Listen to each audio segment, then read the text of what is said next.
One of the one of the things that I've always been, when I tell people about our story, Mm-hmm. um, that I want folks to know is how important each of us are on this planet in each other's lives, how much of an impact we can have on each other, um, because had you not cared enough to say to me, Maria, go get that biopsy, I never would have gotten it biopsied, or I would have waited until it had um, transitioned just to a place where I couldn't ignore it. And so when we talked about this, that I believe that our Creator brought you and I into the same path in the same time, so that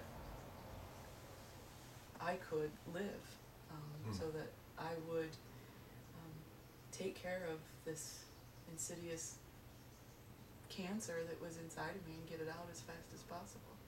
So I tell pretty much everybody, and you know this, that I think I'm very grateful for you and saving my life, and that the Creator brought you into my life for that reason, for lots of reasons. But who'd have thought we'd be us two be such good friends? Yeah. Now. Yeah. And we were good friends before too, and that was part of the blueprint that became evident to me. Um, Besides the coincidence of my dear friend and colleague having this problem that I had identified and she hadn't quite, um, I'm also struck by the fact that we're both organizers. We're both organizers for justice. We're organizers for systemic change. Um, the health system and the legal system as it exists provides the opportunity for my spouse and my kids to sue, I suppose, and probably lose, maybe win, but really win? Win what? The systemic change that needs to happen is a very simple one.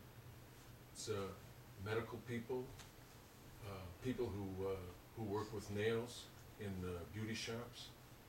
They just need a look, and it wasn't until we began to talk about what would an awareness campaign look like that I began to recognize that professionals, dermatologists, plastic surgeons, primary care physicians, they don't have a chance. Oncologists don't have a chance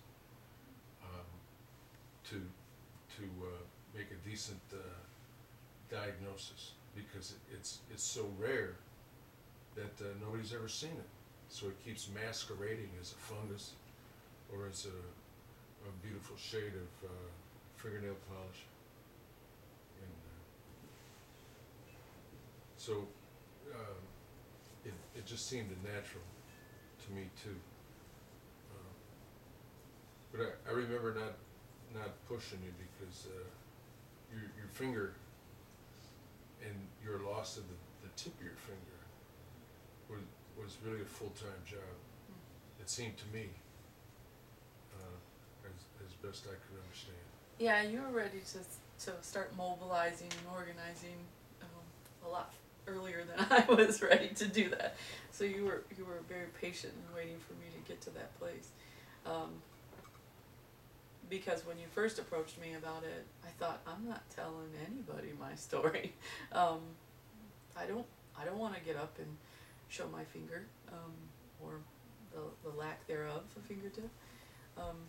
And I sure as heck don't want to cry in front of anybody or tell them how painful the experience was. I just want to go back and forget that it ever happened.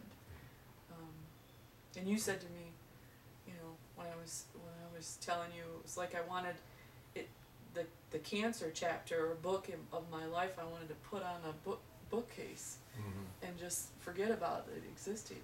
And you made this funny joke. You said, well, "Yeah, but that book kept falling off the bookcase and hitting you in the head, didn't it?"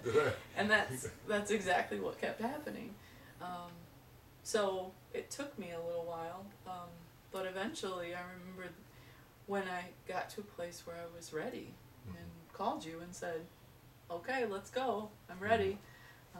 Who do we talk to? What do we do now? Let's sit and talk." And so we sat and tried to figure out what do we do next. Right. And how do we get service providers the knowledge that they need to help others, and how do we get individuals their some power in asking the right questions to their physicians and their healthcare providers. And you and I talked a little bit about the fact that I don't believe that we're that this particular melanoma impacts such a rare number of people. I think it's more cases out there to look at. Just, I don't believe in coincidences. I don't believe that in this small town of Kalamazoo it's just us, us two. I believe there's a lot more out there, and so convincing other people of that is part of what we're doing as well, and so giving folks the skills set that they need, but also understanding it's a lot bigger of an issue than what people are giving it credit for. Yeah. So it's a good thing, I suppose, in a way, that our task is fairly simple, because it is extremely broad. It's fairly simple to gather some good photographs from files from the internet, from hospitals, and that makes all the difference for an individual nail care provider. It's just one good look at an array of photographs of what nail cancer looks like throughout its stages. So we've used the help of some friendly oncologists to help us put together a postcard and a poster, and taken on the goal to work along with the American Cancer Society to get good pictures into the hands of good nail care people. The more and more of them we talk to, the more and more we find out they want to be able to diagnose this stuff. They don't want to be tricked. They don't want to be helpless. They don't want to be ineffective. They gobble these up faster than we can get them printed. And that's all it takes. But still, we're talking about coast to coast. So that's a long way. But we have to start. I think the other